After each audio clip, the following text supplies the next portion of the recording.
All right, I want to talk to you quickly about erasers and your blending tool. So let's begin. I have a 8B pencil here, and while I'm talking about it, I might as well actually talk about placement.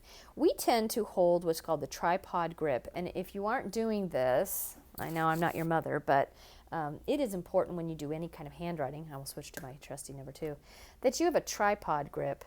That is where you consider the fingers here as like your seat, and your pinch, you're grasping that pencil. So you're holding it like that, and you're resting it on your fingers.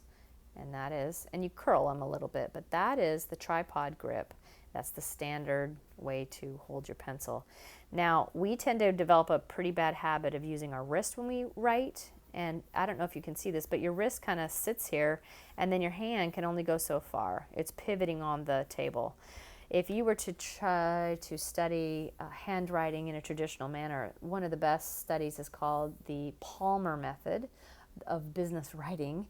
There was the Spencerian, which predated that, but the Palmer method was a method in which you use the entire arm and it goes all the way up to your shoulder. So you're actually trying to write whole arm wise, and that way you're not tiring yourself. So you're doing these small little motions with your entire arm. See how I'm doing that versus this with my fingers. These muscles get tired very fast. So anyway, a little bit of writing. This is the tripod method. Most of us are familiar with this. You in drawing can use the tripod method, and in fact, if you're going to do stippling, you tend to, arc it up and go straight up. You can do stippling, or you can even go straight up. But I tend to do the overhand when I draw. This is a very standard drawing method. So you're kind of just holding it in those 3 fingers, and then this finger just kind of rests on top. At first, this is going to feel very odd, but you can do a lot with this because you can get the whole side. You can swath with that. I'll get it darker. Remember, we talked about pressure. You want to make sure your pressure is good, and then I can lighten up. And now I have some shading. Okay, you should be able to control this with shading. When you're starting out, the blending tool can help with that. Oh, as I throw it all over the place. So the blending tool can even that out and make it smoother.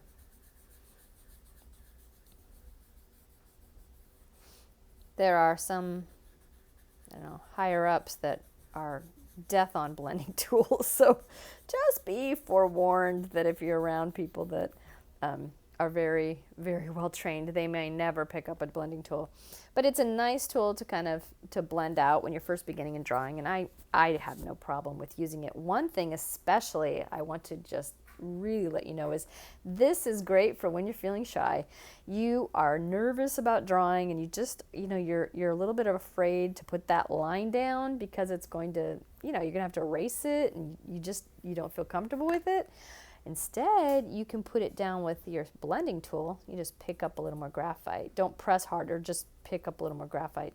And then you can put that line down, and it's going to erase beautifully because it's just so light. So you can really get in there and try to, whatever you're drawing.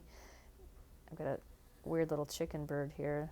If you're drawing some sort of animal or something, and you're not sure about committing to that line, well, you can do it with your blending tool, and then you can go in and commit to the line. Okay, I'm not sure if you even saw it.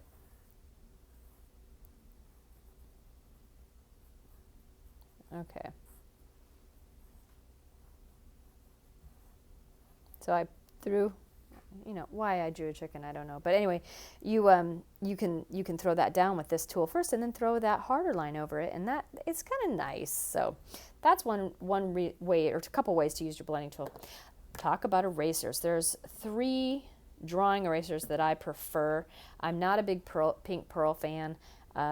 Great for school. Great for really hard paper that's not normally drawing paper. Drawing paper has what's called tooth. It has a lot of fibers. And so as you use a super hard eraser like this, it can actually dig into your paper, and it can actually leave pink. I think you've all had that in your notebook paper where you're erasing and all of a sudden you've got this pink smudge. So I would avoid the pink pearl in drawing altogether. The paper is usually too soft for it, and it does leave this mark that's not great. This is called an art gum eraser. I really love these. They're very soft and they're bouncy. They're very fun. So the art gum is nice. The problem with art gums, especially when you get the big one, that they have a swirl. There's kind of this swirliness to them inside, the way they're poured or something. The rubber will all of a sudden crack and then this chunk will fall off. So art gum erasers, I love them, but you know, you just have to know that you can lose it real fast. A chunk will just come off and now you have two. It likes to multiply. So that's the art gum. I love white vinyl. White vinyl are wonderful synthetic. They're not as, you know, natural feeling, and it's not an organic product. It's definitely a lab product. Now this one you can tell has just been put in a pencil box and allowed to just absorb all the graphite from the pencils that are running around the box. You can actually erase and leave a mark. Let me show you. Oh, I'm erasing, and then it's almost like I'm drawing with my eraser. I don't know if it showed up on the video. I don't know. You've done that. I think you know what I'm talking about. You can go through and take this eraser and rub it on your jeans, or rub it on the carpet, or rub it on a piece of cloth and try to get it. It will clean up. So let me quick dodge off here. You can see my pants. And so I'll just rub it on my pants. And it's cleaning up.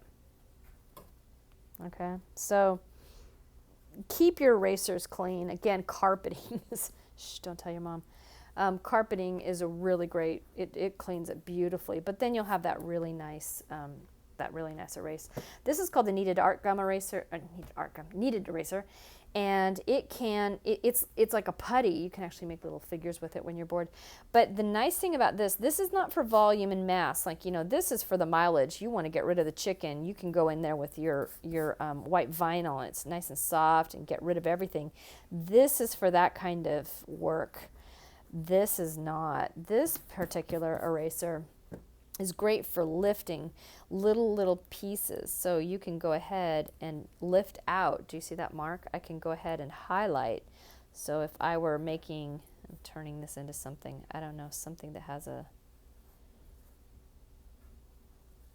maybe has a twist of some sort on it, and I want to go ahead and highlight along that twist, I could go ahead and take that out. Okay, so that's what this is for. Or eyeballs have always this reflective dot in it, so you could go ahead and just, you know, lift that out. So it's basically for lifting. There is a tool called an eraser guard, and I'll show you that. It's this little guy. I think you might have seen these before. And you can go ahead and, let's say I need to really lift out a highlight again. I can choose a shape and then go ahead and erase, and the shape has been lifted out. So these are wonderful, especially when you want to straighten something. You can use it as a guard, as a line, and now I've just erased it straight. So these are great tools to use. I'll go ahead and do that there. You can see it. Okay. So anyway, those are your blending tools, different kinds of erasers, how to take care of them, and an eraser guard. And also I'll just add the one little thing, I'm sorry, I forgot to say, consider erasers not just erasers, but also drawing tools. They are a drawing tool as well. So, all right.